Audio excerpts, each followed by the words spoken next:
Museu do Aljube, Resistência e Liberdade, Lisboa.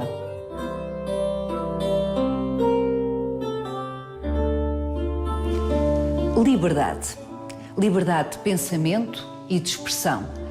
Liberdade de reunião e de associação. Liberdade de viver sem medo. Aquilo que hoje damos por adquirido foi conquistado à custa do sacrifício de muitas, muitas vidas. Recordá-lo é um imperativo ético e estratégico.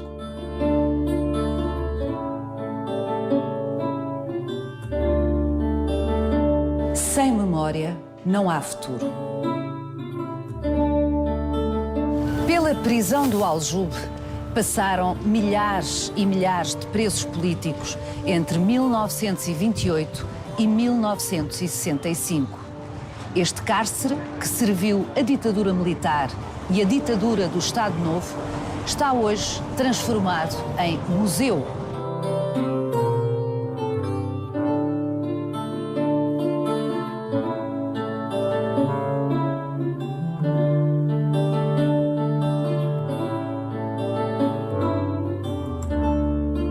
Um museu que homenageia os resistentes que, ao longo de grande parte do século XX, lutaram pela liberdade em Portugal. Vai querer saber mais? Venha connosco nesta visita guiada.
António Costa Pinto, é incrível pensar que um edifício construído num local tão espantoso serviu durante tanto tempo para fazer sofrer tanta gente.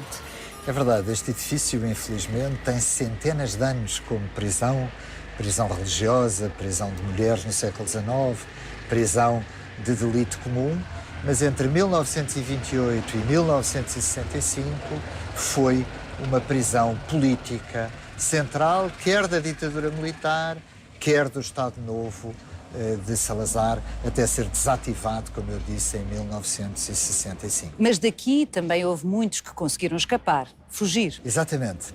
Desta, como de outras cadeias da ditadura militar e do Estado Novo, estas prisões conheceram, e este Aljube conheceu, fugas muito conhecidas. Emílio Guerreiro, por exemplo, republicano, fundador do PSD, daqui fugiu em 1932. Pavel, o principal dirigente do Partido Comunista dos anos 30, daqui fugiu, aliás, apanhou um táxi mais tarde, em 1938.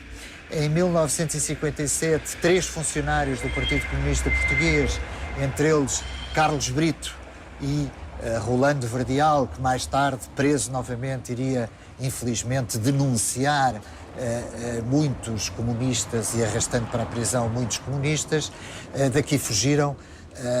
Tratava-se aqui, nessa altura, nos anos 50, de uma enfermaria desativada.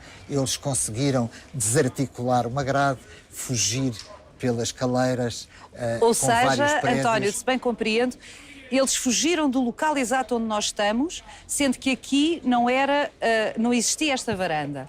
Portanto, Exatamente. eles fugiram desta altura incrível. Obviamente, se algum deles tivesse escorregado, morria, porque daqui não haveria possibilidade de sobreviver desta altura. E fizeram a fuga pelas escaleiras que aqui existiam, não é? Exatamente. Eles conseguiram serrar, ou neste caso desarticular a grade, fugir pelas escaleiras, atravessar 3 prédios, saltar para a rua e apanhar um táxi, pelo menos segundo o relato conhecido, no Largo da Graça. Erguem-se muros em volta do corpo quando nos damos. Erguem-se muros em volta.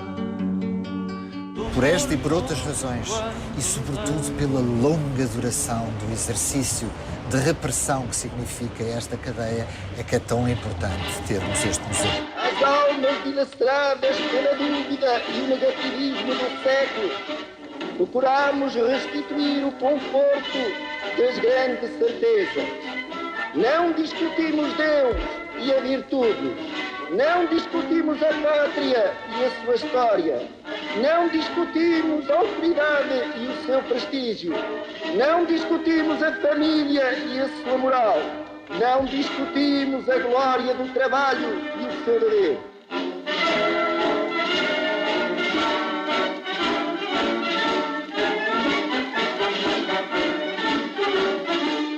António, este discurso já o ouvimos muitas vezes, mas é sempre fortíssimo. É o adjetivo mínimo que me ocorre.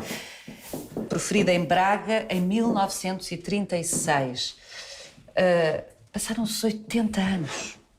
1936, estamos no auge da afirmação das instituições do Estado Novo e Salazar, no fundo, aponta aos grandes princípios da Revolução Nacional. Por trás destes 3 ou 4 nãos, o que existe sobretudo é o Deus, Pátria, Autoridade.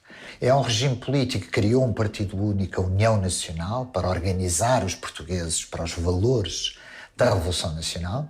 É um regime político que já forçou a dissolução dos sindicatos, criando um ideal tipo de sociedade orgânica, onde patrões e operários se devem unir pela grandeza da pátria, e é, evidentemente, um regime político que, apesar de tudo, apesar da grande influência do fascismo italiano, Exatamente. que cria, por exemplo, um secretariado de propaganda nacional que é diretamente inspirado neste tipo de regimes, é evidentemente um regime político que confia mais nas elites do que na grande mobilização de massas, apesar de algumas fotografias que provavelmente veremos.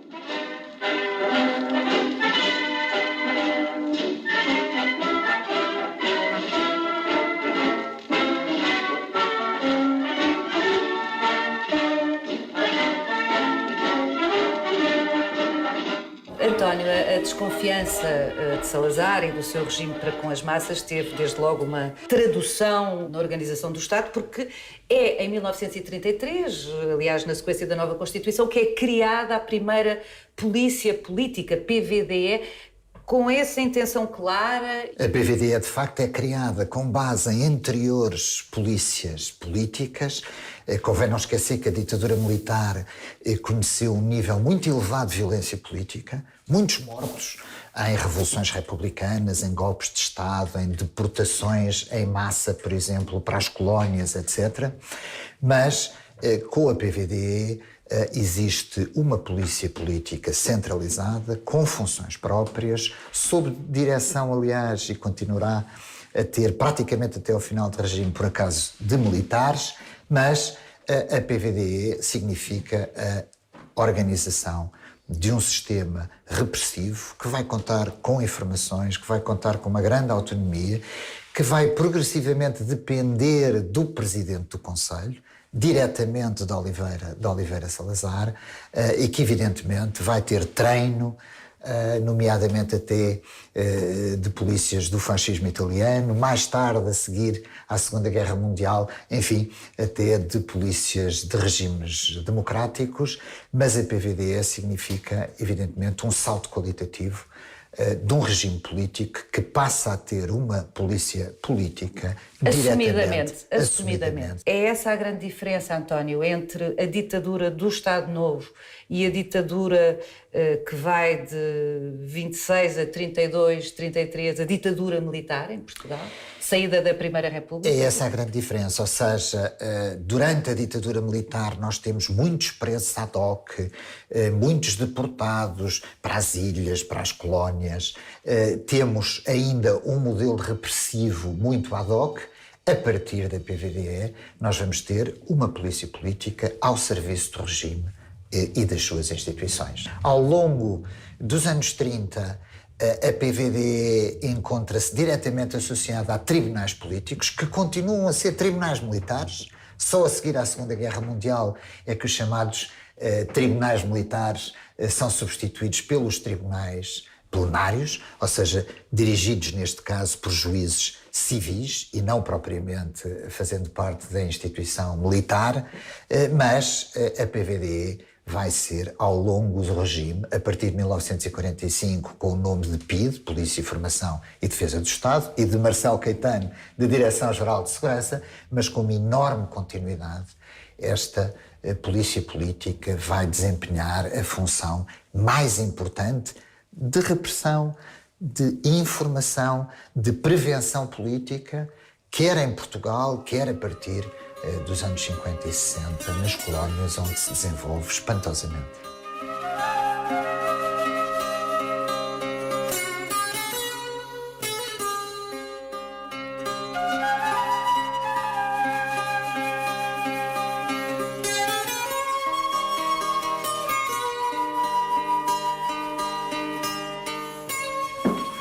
António, para quem possa eventualmente ainda discutir a violência da repressão no Estado Novo, este painel, Brandos Costumes, é absolutamente eloquente.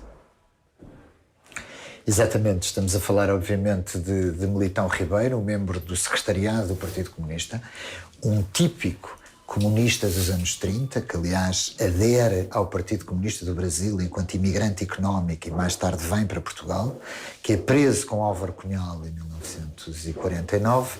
Ele já tinha passado pelo campo de concentração do Tarrafal em Cabo Verde com uma saúde muito debilitada e, na sequência de múltiplas torturas, num certo sentido, a PIDE deixam morrer. Justamente. Bem, parece caso, uma figura de um campo de concentração. É inacreditável o estado. Neste caso, não no Aljube, mas na penitenciária de Lisboa. Vale a pena salientar, no entanto, que as execuções sumárias, a morte fora do universo colonial, é relativamente raro enquanto estratégia da polícia política portuguesa. Este é um tema delicado, mas a verdade é que a maior parte dos regimes ditatoriais não têm como objetivo a morte indiscriminada dos seus opositores, mas, no fundamental, manter o regime político. E justamente por isso, e sobretudo a partir da Segunda Guerra Mundial, a PIDE desenvolve métodos bem mais racionais, métodos de tortura que não levam à morte, como a estátua e outros. Aprende inclusivamente com manuais de tortura de polícias ocidentais, até de regimes democráticos. Está a falar dos Estados Unidos da América? Exatamente. E tenta evitar justamente essas mortes sumárias. A pressão internacional é muito mais forte, o escrutínio da comunidade internacional é muito maior e a PIDE evita. Não se contam por muitos exemplos como os de Militão Ribeiro, que é deixado morrer. Mas é evidente que há outras formas de matar. Torturar ao ponto da pessoa ficar tão debilitada psicologicamente que isso vai afetar o resto da sua vida e claro. Obrigar ao exílio, enfim, claro. É uma redundância. Exílio, forçosamente, a pessoa é obrigada por um motivo ou outro. No caso, muitos foram exilados e simplesmente a prisão. Tudo isto são formas de tortura que afetaram milhares e milhares de pessoas. Um grande sociólogo português já falecido, Hermínio Martins, que foi também um exilado do Estado Novo, caracterizou de uma forma excelente o modelo português de repressão do Estado Novo, dizendo ele que este modelo procurava um ótimo de terror, ou seja, o terror pela censura, o terror pelo controle, o terror pela censura e controle da atividade profissional, o medo, a tortura no caso dos militantes antiditatoriais. Ou seja, num certo sentido, a PIDE foi das mais racionais polícias políticas do regime ditatorial de direita, evitando, por exemplo, as grandes execuções em massas que outras ditaduras conheceram, como as ditaduras latino-americanas nos anos 60 e 70. Ou mesmo Franco aqui ao lado. Ou mesmo Franco aqui ao lado, que executou sistematicamente centenas e centenas de republicanos e de militantes antifranquistas durante a sua longa duração. A longa duração aqui é muito significativa. A seguir, em 1945, a PIDE, a Polícia Política, vai refinando os seus métodos, evitando a brutalidade inicial dos anos 30. Mas, como bem sublinhou António, e tantos poetas o escreveram e disseram melhor do que eu vou dizer, disseminou o medo, a desconfiança e, portanto, de alguma forma, também por aí paralisou a sociedade portuguesa.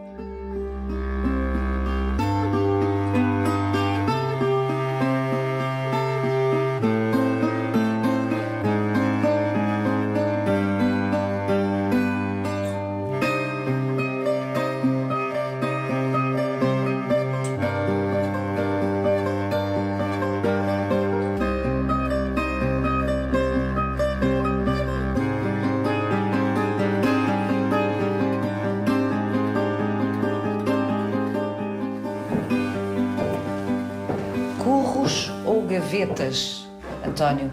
Estas celas exíguas chamam-se assim. Houve quem aqui estivesse 6 meses seguidos, enfiado.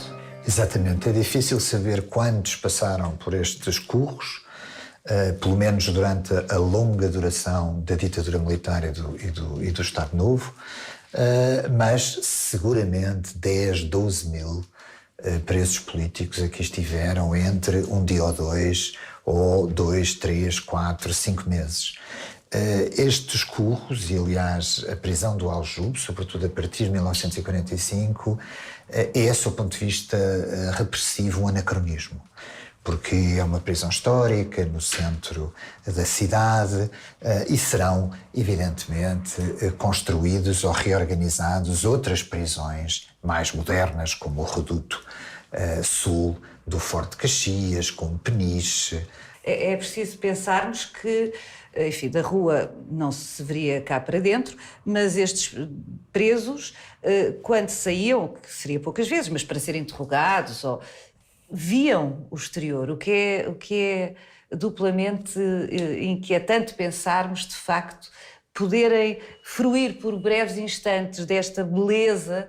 Sabiam que estavam isolados e a ser torturados, num certo sentido, no centro de Portugal, no centro da capital.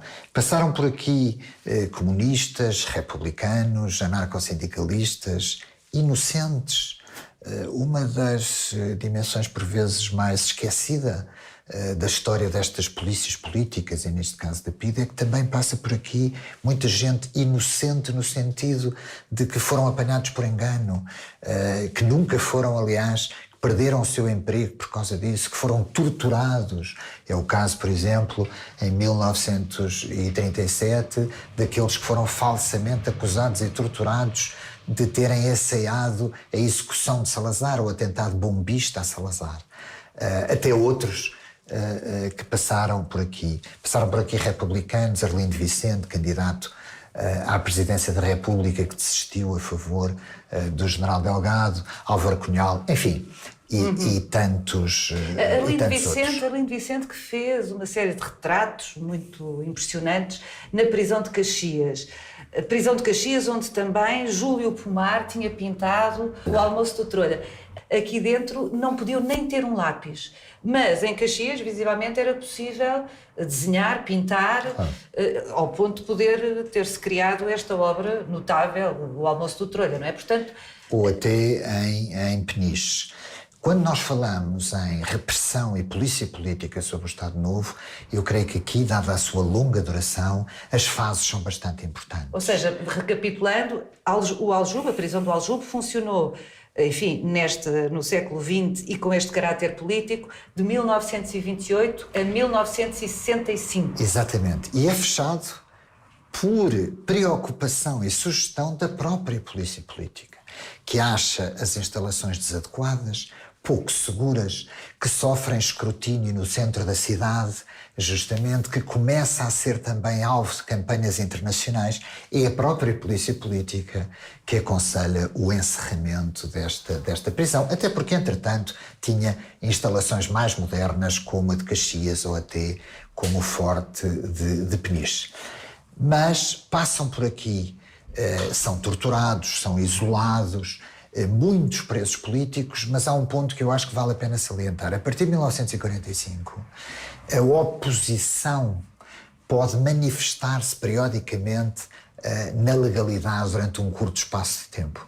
E o que nós vamos observar é, a ciclos de abertura, sucedem-se vagas repressivas. Onde estão presos professores universitários, operários, mulheres camponesas, intelectuais, muitas vezes muito para além das organizações clandestinas como o Partido Comunista, que resistem na clandestinidade ao regime. E é justamente por isso que a diferenciação entre os presos, apesar de tudo, é evidente. Parece não haver dúvidas que aqueles que sofreram naturalmente o maior índice de tortura, o maior índice, inclusivamente, de prolongamento das suas penas, foram, sem dúvida nenhuma, os militantes comunistas e o Partido Comunista Português. Em grande parte porque o regime reconhece neles os seus principais inimigos, aqueles que têm uma capacidade de resistência clandestina mais significativa. Mas até meados dos anos 40... não eram numerosos os comunistas a fazer oposição ao regime? Muito longe. Os grandes opositores da ditadura militar, aqueles que lideram as revoltas, muitos, aliás, são presos e exilados, são, sem dúvida nenhuma, os republicanos. Temos também os anarcossindicalistas. São os afetos à Primeira República. São os afetos à Primeira República, são militares republicanos que tentam fazer golpes de Estado, são políticos da Primeira República, muitos conservadores, não necessariamente utilizando a clivagem esquerda-direita da esquerda da Primeira República, antes pelo contrário, são muitos republicanos, são anarcossindicalistas. O campo de concentração do Tarrafal vai ser aberto fundamentalmente para os militantes operários anarcossindicalistas e também comunistas, será encerrado nos anos 50 este campo de concentração, para ser reaberto, mas para presos associados à luta independentista. Exatamente, contra o colonialismo português, a partir dos anos 60, e a seguir os comunistas. Mas repare-se, na longa duração do regime, a variação ideológica dos presos será grande. Vamos ter católicos progressistas, vamos ter militantes estudantis nos anos 60, na crise de 62, na crise de 69, ou seja, uma grande diversidade ideológica. E o regime vai, com grande racionalidade, tendo períodos de abertura e períodos de repressão, mas com grande diferença entre um advogado da oposição democrática que sofre, por exemplo, por Cassinum, abaixo-assinado para a admissão de Salazar, ou, evidentemente, Álvaro Cunhal, Militão Ribeiro ou outro qualquer militante comunista. E também social. Não há dúvida nenhuma que a discriminação social é aqui muito significativa. Os presos isso é singularmente que provêm... incómodo essa ideia, não é? Porque, de facto, eram muito mais duros. A polícia política era muito mais dura com aqueles de uma extração social mais simples, exatamente, mais humilde. Os funcionários da polícia política, basicamente até aos anos 60, não tinham uma grande politização, nem uma grande formação. Tinham um escol de dirigentes já com bastante eficácia e boa formação, mas o agente da polícia política tinha origens sociais modestas, ia para a PIDE como ia para outros corpos policiais e tinha, evidentemente, por vezes, uma deferência para com os membros da elite que não tinha para aqueles que provinham de uma aldeia alentejana ou dos arredores de Lisboa, numa área da Que eram cintura os seus industrial. pares sociais e Exatamente. com quem eram mais duros. Exatamente.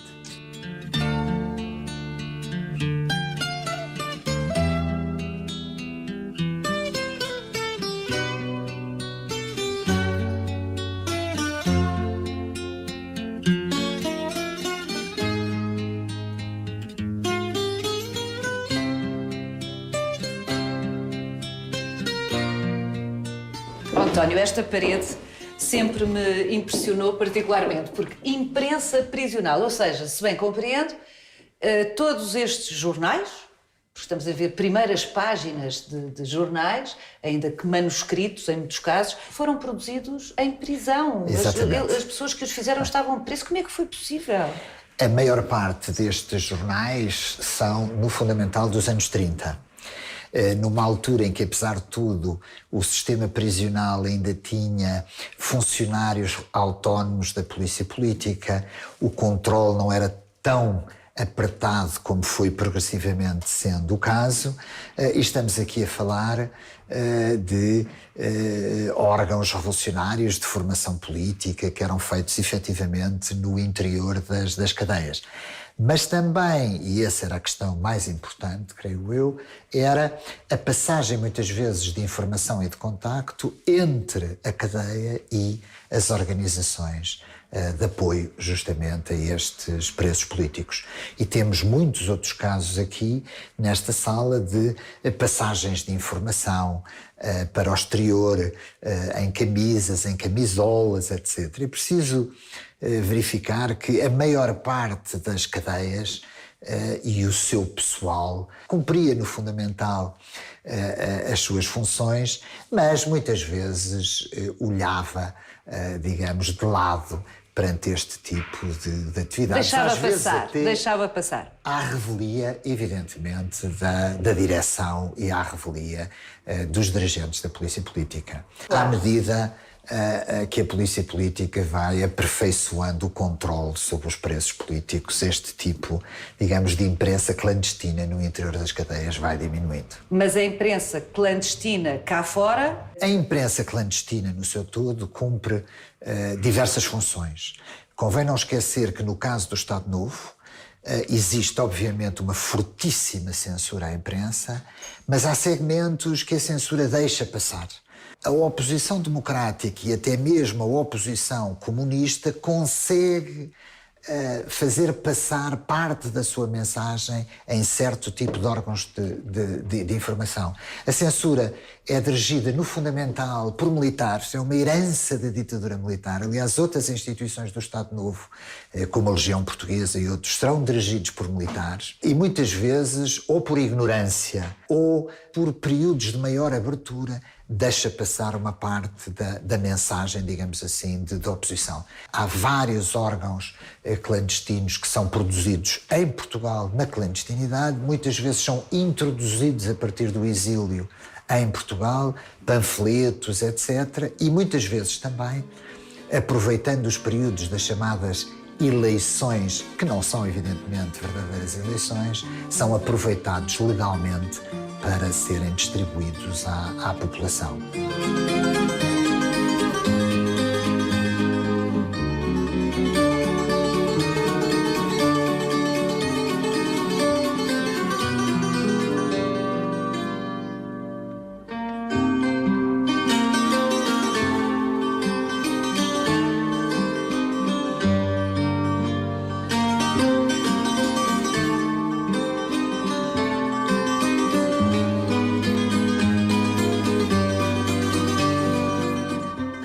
Portanto, no museu, efetivamente, nós temos publicações católicas clandestinas, como os cadernos Jadok, por exemplo, no final dos anos 60 e início dos anos 70.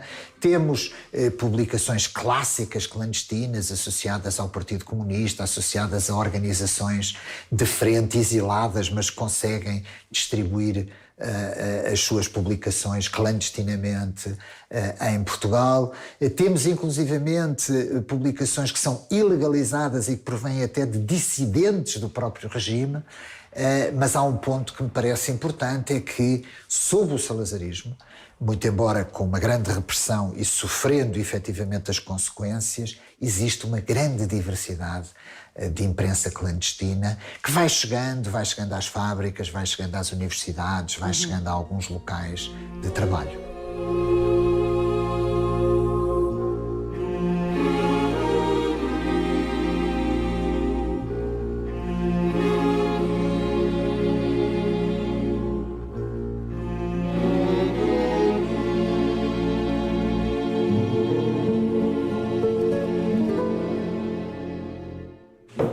António Costa Pinto, um dos aspectos centrais no processo de vigilância das populações e de repressão, evidentemente, eram as escutas. Sem dúvida. Eram as escutas, era a interseção postal, e isso talvez foi sendo progressivamente a base da infraestrutura da polícia política, os informadores. Ou seja, se as escutas telefónicas eram muito importantes... E, aliás, desculpe interrompê-lo, com uma tecnologia à época de ponta, super avançada. Se a interseção postal era importante, mas a verdade é que as organizações clandestinas que se opunham ao Estado Novo também sabiam perfeitamente o que fazer e não fazer, mas, sobretudo, se esta dimensão escuta, interseção postal, censura, dava também à polícia política aquilo que nós poderíamos chamar uma espécie de uma radiografia dos sentimentos do país, os informadores transformam-se muito rapidamente, talvez no instrumento mais decisivo da PIDE, não só sob as organizações clandestinas, como também nas empresas. Ou seja, o informador passa a ser a grande ossatura que permite, aliás, à polícia política ser preventiva. É muito inquietante essa figura. Como é que eles eram recrutados? Os informadores eram recrutados em todas as áreas. Em alguns casos, por exemplo, nos meios empresariais, era até, por vezes, a direção da empresa que ia no fundamental, conhecendo e sabendo e fazendo essa colaboração. Mas muitas vezes, dimensões pessoais, dimensões financeiras, chantagens, o informador chega a informador por muitos fatores. E há episódios históricos na memória da oposição ao Estado Novo que remetem justamente para essa figura. Por exemplo, nunca se conseguiu saber quem era o informador que estava a minutos, a segundos de Humberto Delgado durante a sua candidatura à presidência da República. Sabemos que informadores, por exemplo, levaram até ao assassinato do general Humberto Delgado. Foi, aliás, a seguir à transição, a seguir ao 25 de Abril, foi talvez a única dimensão que a PIDE tentou imediatamente no próprio dia 25 de Abril queimar, fazer desaparecer a informação sobre estes informadores. António, e os polícias? Como é que eram os polícias políticos? Como é que eram recrutados? Já vimos que não eram pessoas muito diferenciadas, mas... Polícia política, a PVDE e depois a PIDE, vai recrutando no fundamental de outras polícias, vai tendo um modo de recrutamento que diferia bastante a sua elite e os seus funcionários. Progressivamente, a polícia política vai formando os seus próprios quadros, vai tendo inclusivamente até uma escola de formação de elementos da própria polícia política.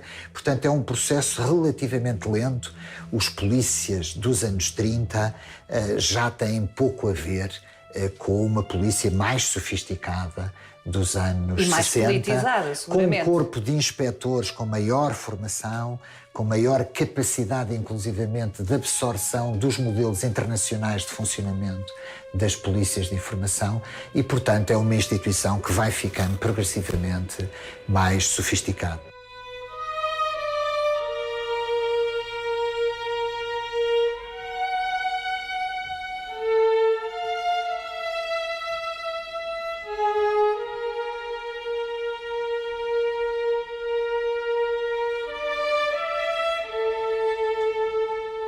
Em 1927, no norte de Angola, existiam cerca de 5.000 oficialmente considerados presos sociais.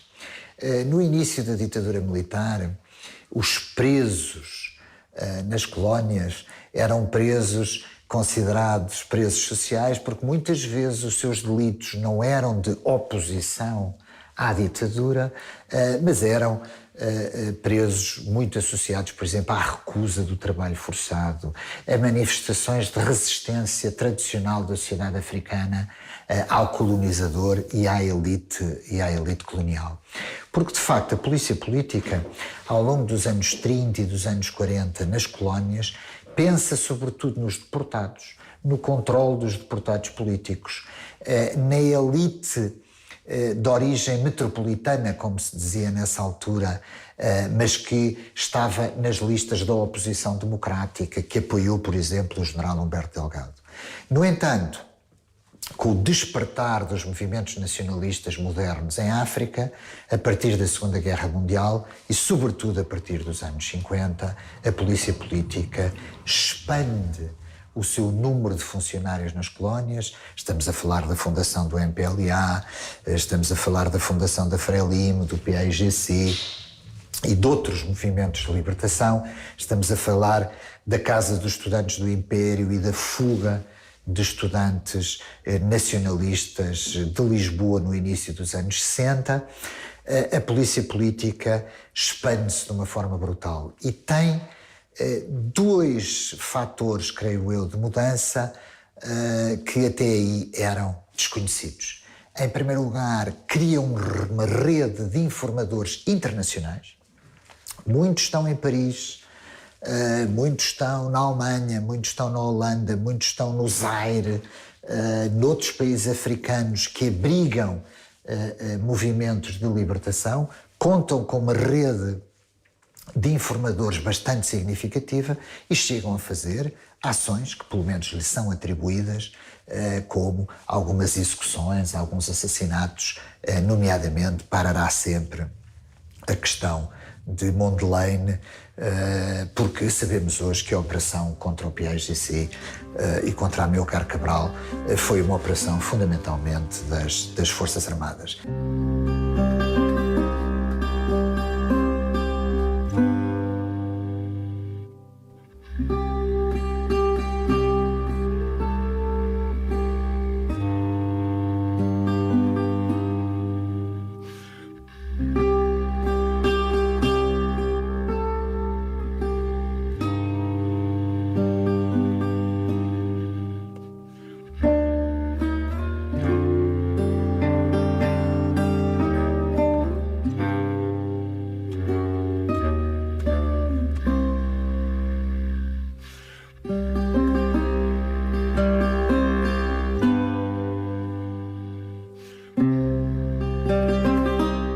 Esta é a madrugada que eu esperava, o primeiro verso do 25 de Abril, o poema 25 de Abril de Sofia de Mel Brainer, foi muito devido à resistência e ao sacrifício de pessoal de tanta gente ao longo de grande parte do século XX, que foi possível o golpe de 25 de Abril ser acolhido da forma que foi pela população e não ter redundado, eventualmente, numa guerra civil. O 25 de Abril deu, até porque foi uma democratização por ruptura, um grande sentimento de libertação. O 25 de Abril permitiu com que a democracia portuguesa devesse muito à oposição antiditatorial, aos partidos políticos clandestinos, ao regresso dos exilados, os novos partidos políticos que são criados, os momentos simbólicos, Mário Soares que regressa do exílio, Álvaro Cunhal que regressa do exílio, as prisões políticas e a sua libertação.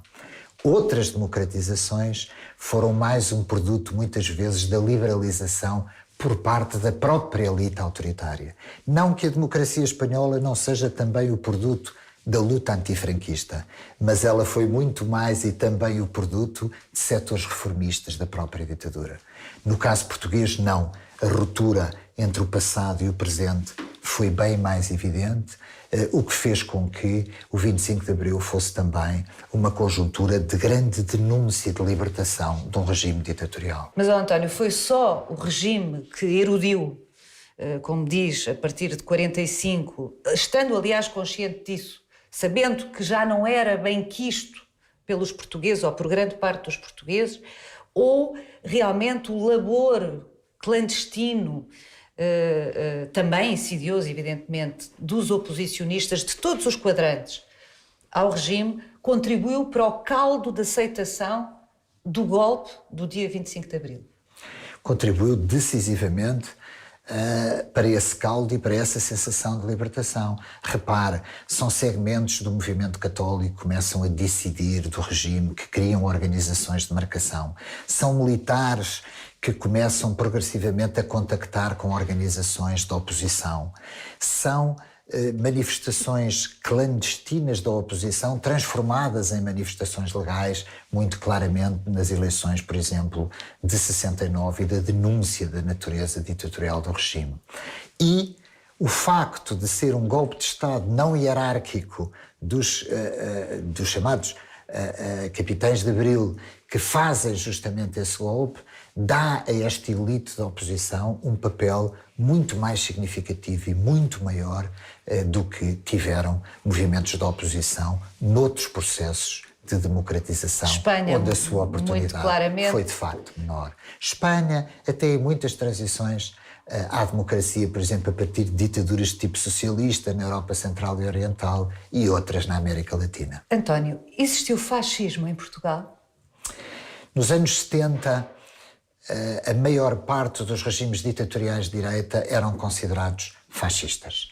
A ditadura de Pinochet era fascista, o Estado Novo Português era fascista, o franquismo era fascismo. Evidentemente que estas ditaduras são muito mais do que o regime fascista.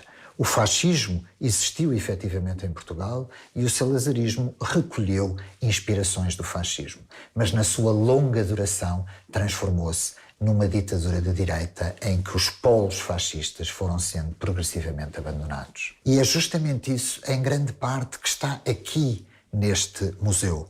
Porque este museu, que é relativamente raro em Portugal, nós estamos a falar praticamente no único museu sobre a história do Estado Novo e a repressão do Estado Novo. Museus como este existem na maior parte das democracias, na Europa Central e Oriental, por exemplo, até jovens democracias. É isso em grande parte que está neste museu. A evolução da repressão, a evolução da natureza do regime, como ele foi marcado pelo fascismo nos anos 30 e depois foi sendo progressivamente dentro da continuidade, adaptando-se à ordem internacional até terminar no 25 de Abril.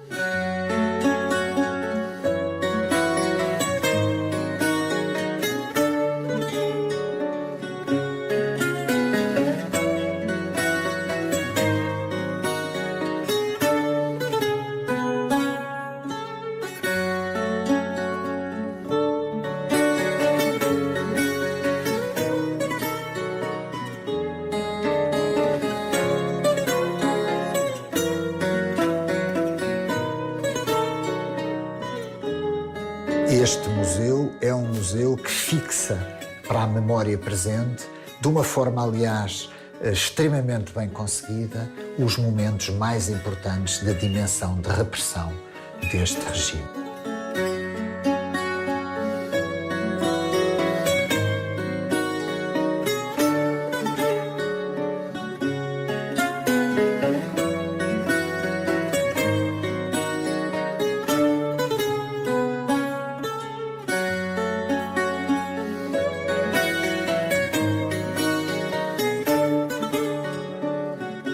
Siga-nos no nosso sítio e na nossa página de Facebook, onde encontra este e os outros episódios do Visita Guiada.